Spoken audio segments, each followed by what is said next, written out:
9th, 2026, Town of Kill Devil Hills Board of Commissioners meeting. I call this meeting to order and invite everyone to please stand and join me in the Pledge of Allegiance.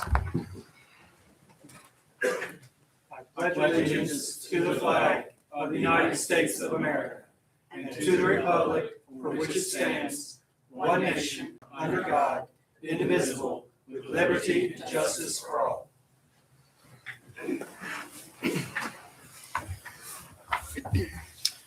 Everyone is welcome to please join me in a moment of silence.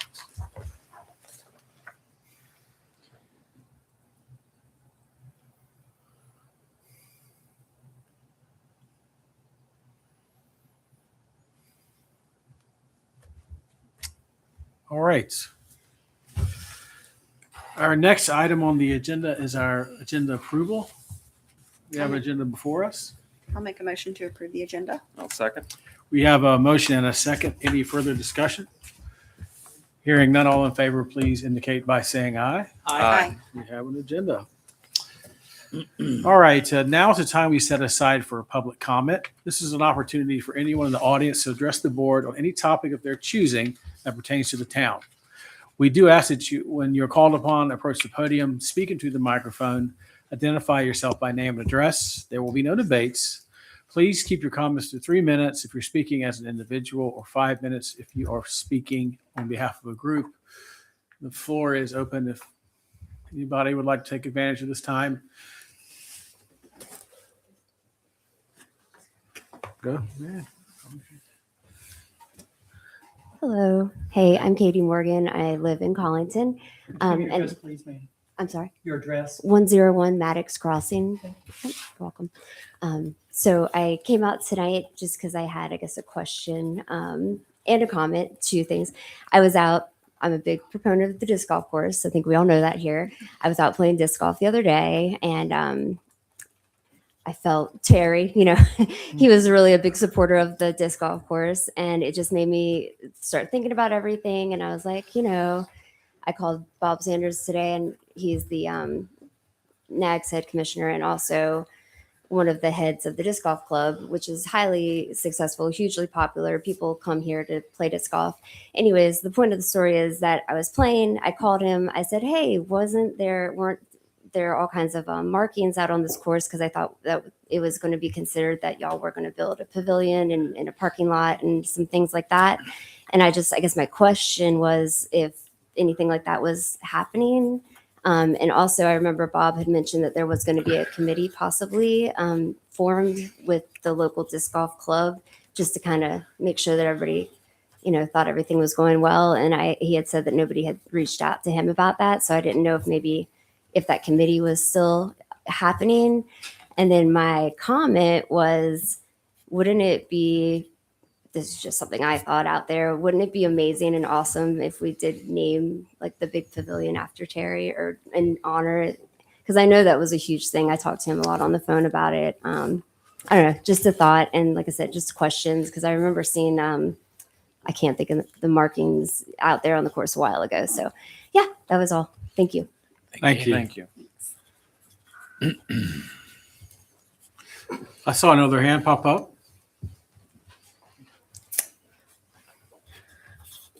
Hello, my name is Kathleen Wozniewski, 313 Cameron Street.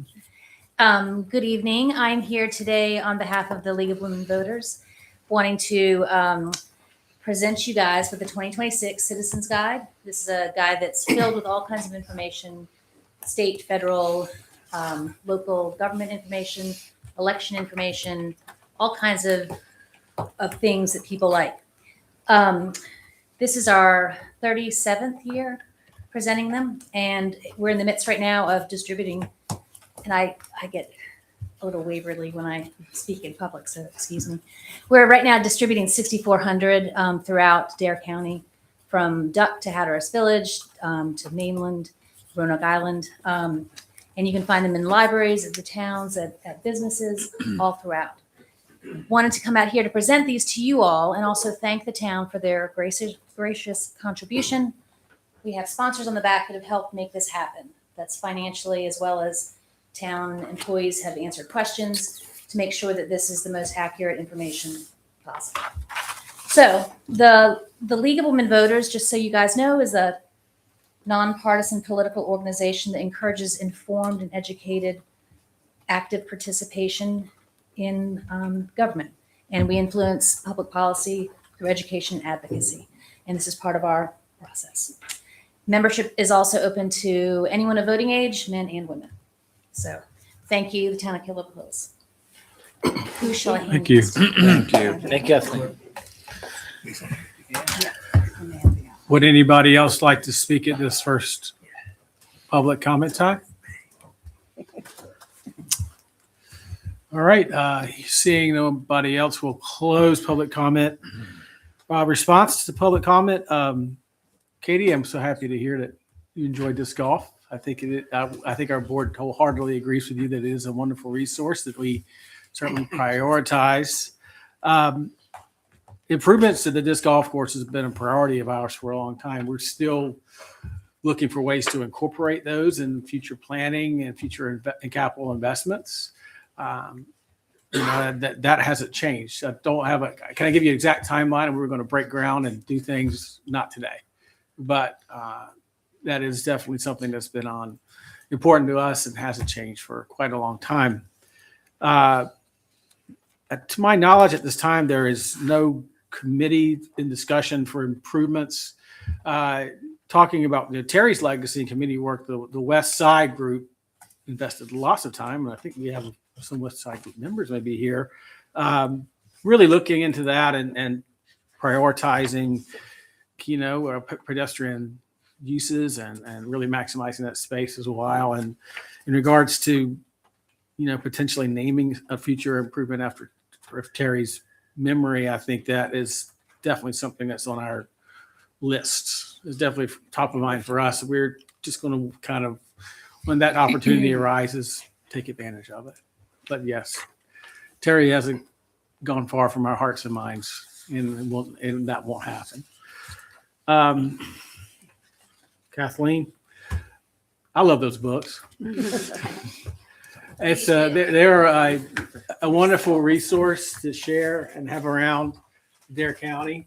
Yes, And they, I'm glad that the league keeps this. 37 years is, I didn't know it's that long. That's rather impressive to have this resource out there for folks to have. So thank you, and thank the league for all their good work. Any other response to? Well, I would just say that definitely agree. Something in this town will be named after Terry Gray. I'm sure most everybody agrees with that in this room. So we'll do something for him for sure, and that might be as good as any. But yeah, thank you. Hey, Mayor. And I'll also address the stakes you're talking about. We recently had the property surveyed, kind of step one, getting the ball rolling and what we're doing at the bomb track. We had the property surveyed. The last survey that was done was 2008. So there's disc golf there. There's a lot more going on there. Edge of water's changed. Wetlands have changed. So we got the property new boundary survey, and we also got a new wetland delineation, which was just approved by the Corps of Engineers.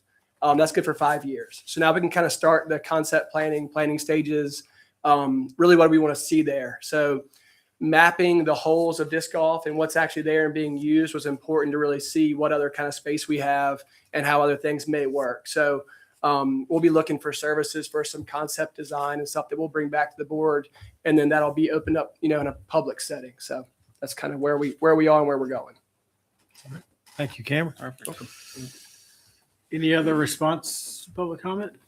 No, sir. All right, seeing none, we'll move along. Any ongoing business?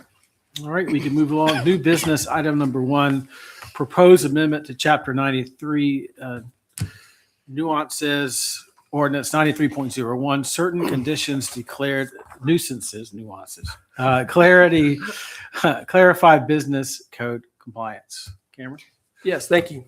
Tonight you do have a proposed amendment to 9301J, and this is really more housekeeping. This was identified by staff that the current regulations do not address the appropriate nuisances that are associated with building code compliance issues.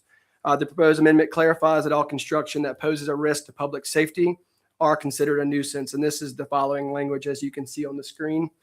Building code compliance, this will include any structure or construction, including addition, alteration, repair, and or remodel that are not compliant with North Carolina Building Code effective on the date of their construction or have not been permitted in accordance with North Carolina Building Code, presenting a risk to public health or safety. Staff recommends the Board of Commissioners approve the amendment as presented, and I'm happy to answer any questions on particulars if you have any. Sorry. Go ahead. We're just kind of clearing up the language, like the de jure language of this, but in practice, it's not going to change. It's not going to change a lot. It's going to help us out. For example, if parking lot light poles fall down, there's exposed wiring. Right. That's a public health and safety nuisance. Mhm. Our ordinance right now really only is catered to decks, stairs, handrails. It's too There's a lot of other things out there that if we're really trying to get these things accomplished, it'll be a tool that will be helpful. Got We can cite people for violations of the electrical code and things of that nature, but when we're talking nuisances, this is something Right. that it's got to really fall in that box of presenting a risk to public health or safety. But it's really a housekeeping amendment to That's what I thought. address A little some of too the specific situations. before. Yeah. Yeah. Got it. Thank you. Parking lot light poles are a good example. Those mental entities exposed to the elements tend to deteriorate faster here than other places. And And it's not always exterior. No. If somebody, guts an entire house and does a lot of electrical work and we're made aware of it, that's scary for the people in the home and also the neighbors. So, this just helps protect our town. So, All right, well, welcome a motion for any further discussion if we have it. I'll make a motion to approve the proposed amendment to Chapter 93 nuisances 93.01J, certain conditions declared new. You're saying nuances. There's nuances of this ordinance Tricky can be pretty tricky. You're addressing the nuances of nuisances, Yes, right? there- So there you go. Exactly that. There are nuances. I'll second. Do we have any further discussion? Hearing none, all in favor, please indicate by saying aye. Aye. All right, very good. thank you. Now we'll move on to new business item number 2, appointments and nominations. Item A, possible appointment to fill vacancy on the Board of Commissioners. Mr. Odell, I'll turn proceedings over to you.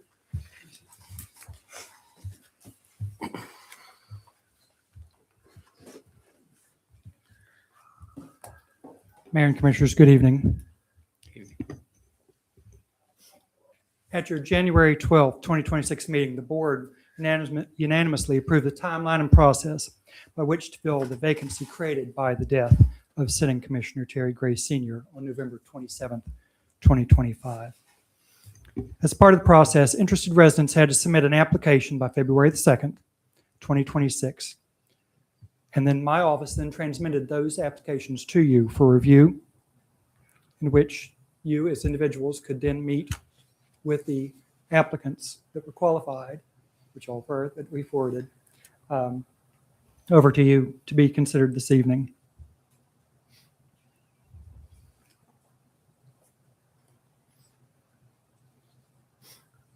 As part of this evening's process, the board, staff recommended, and the board will be conducting a nomination and ballot process, which has been utilized by the board, which has been adopted and utilized by the board for the last 2 or 3 vacancies that were created by the board over the several years.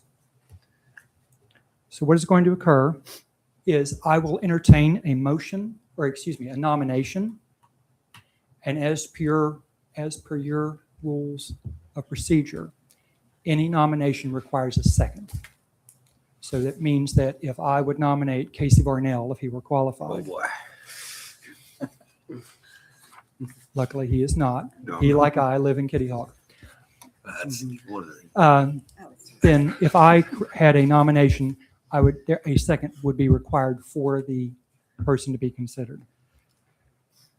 One thing that, as from staff's point of view, which I would like to just happen to comment, is that it was my honor and privilege to read all of these applications, and I couldn't make the choice myself. You have an amazing pool of citizens who are interested in serving Those who have submitted applications are as follows: Zachary Edwards, William Foxwell, Terry Gray Jr., Bill Kingston, Justin O'Sullivan, Timothy Owens, Nancy Rickenbach, Marie Ruggiero. I hope I got that right. Thank you. Ron Seidman, Gina Southall, and John Towler. However, since the time of submission of applications, Mr. Towler's withdrawn his name from consideration. What will now occur is I have ballots set with the names of the citizens, which I will hand you after there are nominations, any nominations and seconds for the position to fill the vacancy on the Board of Commissioners. So I will entertain any nominations as presented. Thank you, Michael. Before we jump into this, I just would like to kind of echo Mr. Odell's sentiments of the high quality of applicants that we had to choose from, and how lucky and pleased we are as a board to have such talented, qualified people who want to serve or want to serve for the right reasons. I think there's a lot of folks who genuinely love our town and want to be a part of this board to help make it better. And I enjoyed all of the interviews I had with several candidates, getting to know everybody. And as Mr. Odell said, you guys didn't make this easy on us at all. So it definitely is a tough choice. That said, I'll make a motion to nominate Ron Seidman. I'll second that motion. all right, we have a motion and we have a second. Are there any other nominations? Yes. I move to nominate Marie Ruggiero as commissioner.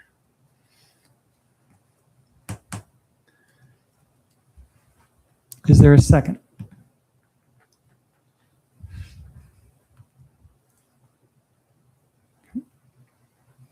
Are there any other nominations? Okay. I will now hand out a ballot and then I'll explain the process.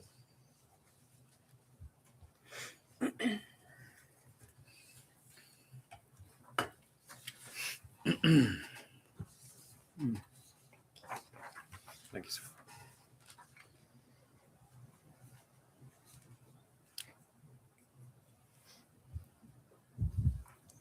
Under North Carolina state law, there are no secret ballots. What will occur is, in just a moment, I will ask you to please complete this ballot, which is ballot number 1. I made extras just in case. It has a listing of every name of every qualified person, an applicant, which is listed. What will occur for the office of the clerk, once those votes are made, I will collect them, then tally the result and make an announcement. These ballots will then be on file for the public to inspect at their convenience, and they will remain in my possession until the minutes of this meeting are approved, in which at that time by state statute they can be destroyed. So as a result of this ballot, a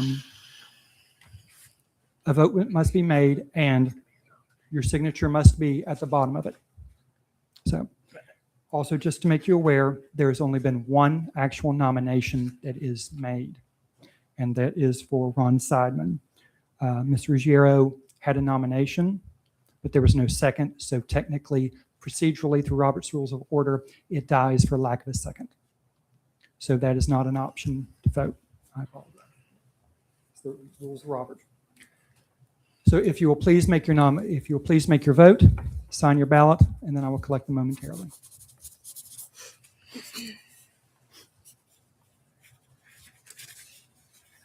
And while they are voting, staff would just like to turn all the applicants' attention to the fact that the board has instructed us and reminded us to share with you all that we will be we'll be sending out an application for our boards and committees, for our various boards and committees that we do have. And the board has asked us to make sure that you have a copy of that, to please consider that also. All right.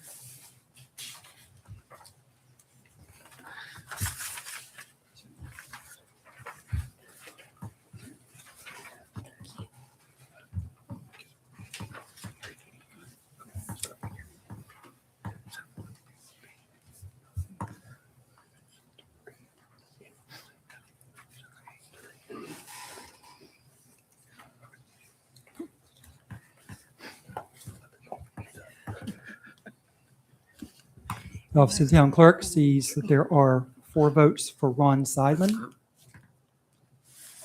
So, Yeah. congratulations, Mr. Seidman. Commissioner-elect Seidman. Congratulations. Commissioner appointed Congratulations, Seidman. Ron. Good job, sir. Congratulations. Congratulations. Congrats. All done. Thank you, Mayor and Board.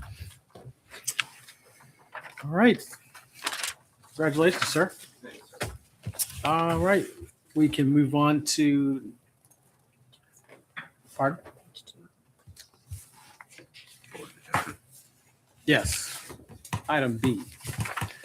So we're not done with our appointments and nominations tonight. We have a Board of Adjustment alternate member seat available, and I'll open the floor up for discussion for that as well. Unless anybody has any objections, I would like to move to nominate James Andrew Carlton as an alternate to the Board of Adjustment. I'll second. We have a motion and a second. Any further discussion? Hearing none, all in favor, please indicate by saying aye. Aye. All right. Congratulations to Mr. Carlton. Thank you. All right. Next item on the agenda is committee reports. If anybody has any committee reports to share? Nothing for me, sir. None for me. The Coastal Resource Advisory Council met a week and a half ago, I believe. I had a medical appointment that I had to attend in Virginia, so I wasn't able to attend, but I did listen to all 6 hours of the meeting on 1.5. So, and it was still like almost 6 hours. Obviously, there's a lot with what's happening down south. Most of the meeting referred to that, Hardened Structures. The science panel is coming up with a presentation, which should happen in April. So I'll keep everyone updated on that, but nothing specific to Code Hills at the moment. 4 hours. 6 hours for this. It was like 5.5, even with it sped up on YouTube. Yes, but it's 2 days of me. I mean, it's 2 days of meetings, so it's. Any other committee reports? All right. Commissioner's agenda. Nothing on mine. Nothing. All right. For Mayor's agenda. I have one item this evening, and Captain Carter, I'd would like to please invite you to the podium to discuss our kind of a new idea that's recently come about, Operation Ride Safe. Good evening, Mayor, Commissioners, Ms. Diaz.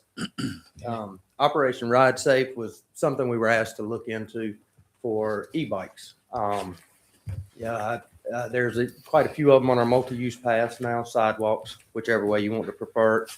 And it's a shared space, and our main goal is to figure out how to share it as safely as possible with everybody. So our COP officer, Anthony Lane, has put something together more in lines with education and with talking to our juveniles. Juveniles create another issue for the stops and those kinds of things. So we're trying to go about it as democratically as possible with getting towards the parents, the schools, and having them kind of police their own, so that it just comes out easier for the children and for everybody that's going to share these spaces.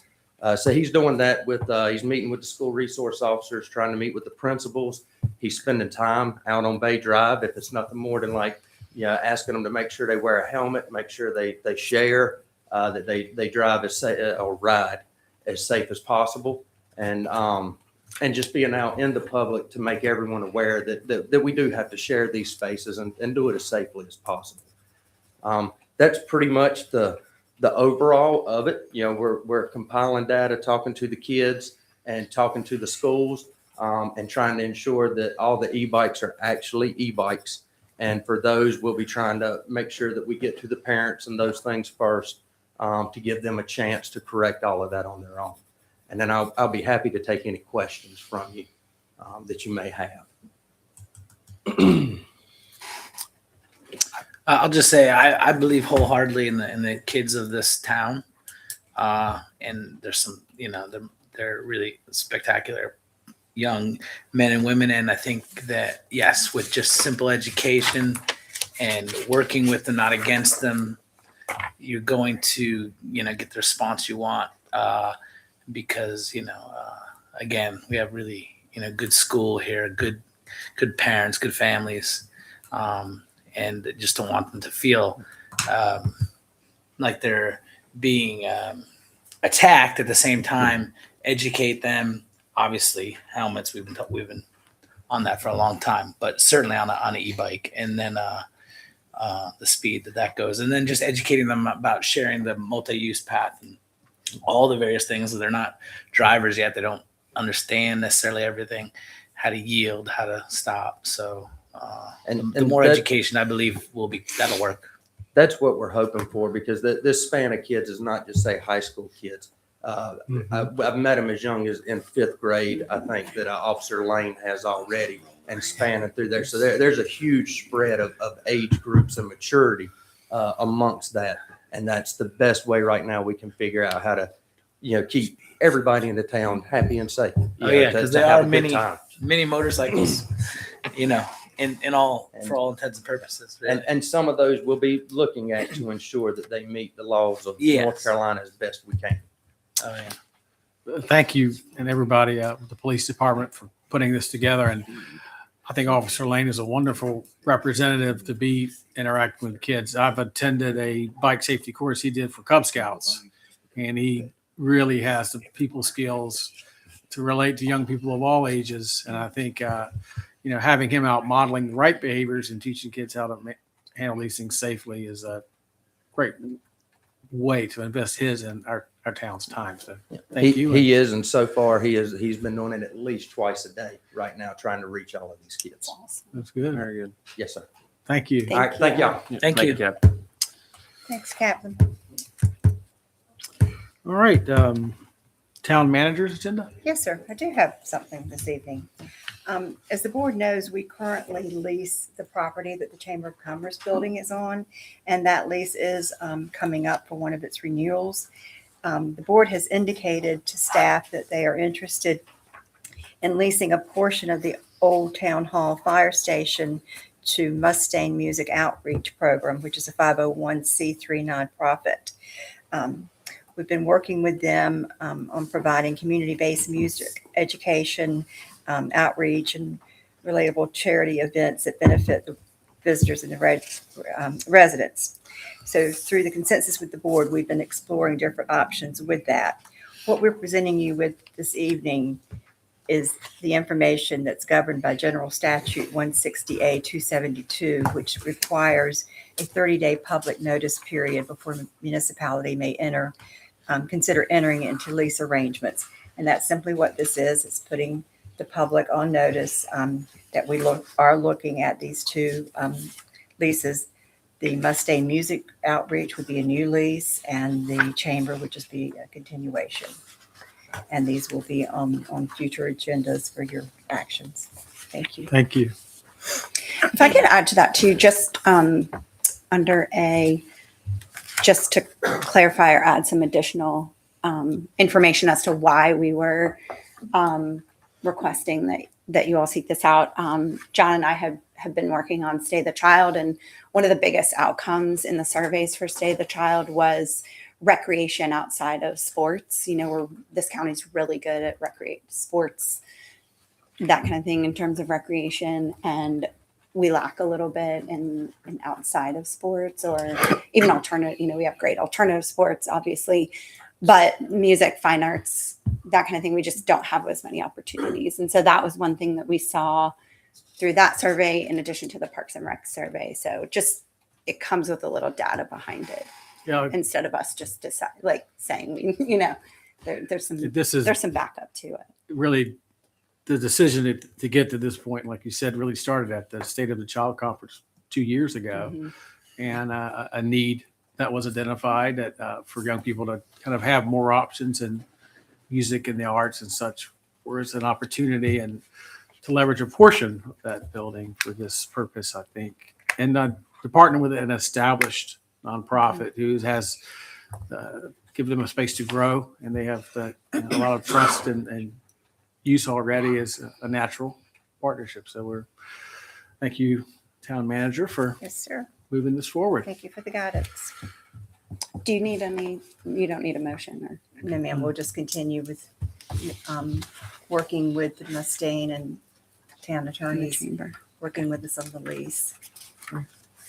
Ed will go and publish, Yes. correct? Yes, sir. All right, town attorney's agenda. I have nothing, Mayor, Commissioners. Good to see you. Good to see you too, Kenzie. Consent agenda. Yes, sir. The minutes from the February 9th, 2026 meeting, the January 2026 monthly report, a budget amendment to appropriate monies for the Ring Central Phone System. I hope you had an opportunity to read Caleb's memo that explains what we're doing and why. Recommendation for audit services and continuing services through 2028. The firm DMJPS PLLC, formerly Pottering Company, don't know why they changed that, but they've worked with us over the past several years and been very beneficial for the town in helping us implement a number of complicated accounting standards. We're looking for the contract for fiscal year 25-26 audit, and then it would have the proposal for estimates for the next 2 fiscal years. And approval of the consent agenda would authorize the manager to execute the contract agreement for this audit services for 25-26 and approve the firm's continuing services through 27-28. Staff recommends the consent agenda approved as presented. I'll make a motion to approve the consent agenda. Second that motion. We have a motion and a second. Any further discussion? All right, hearing none, all in favor, please indicate by saying aye. Aye. Aye. All right. So now is the time set aside for our second opportunity for public comments. If anybody would like to take the podium for any other topics, discussions, or questions, by all means, now's your chance. All right. Looking at Matt over here. But seeing no takers, we'll close our second public comment session. There's nothing to response, so I'll entertain a motion to adjourn. So moved. Second? All right, any discussion? All in favor, please indicate by saying aye. Aye. Adjourned.